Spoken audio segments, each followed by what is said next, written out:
It's a real honor to have you here, and also thank you very much for your participation in our 50th centenary activities that yesterday celebrated the Fundación Ramón Areces for us. As I told you, it's a real honor and pleasure to have you here. I would like also to thank Professor Hermann Suderow and the Faculty of Science Faculty to organize this activity, this interesting conference, I think, of how to teach the scientific mentality to the student. And welcome everybody, hope you enjoy the conference.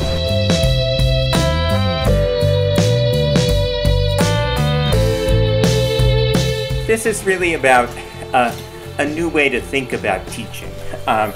And the focus is really on teaching students to think like a scientist. When I started out as a professor 40 years ago teaching physics, I gave lectures just like I'd always seen. I didn't know there was really any other way to teach, but I was always an experimentalist, and I did some measurements of how much my students were learning. It wasn't really very satisfying. I measured through my colleagues who were supposed to be good teachers, and it wasn't much better. So I just figured, okay, that was just the way it is.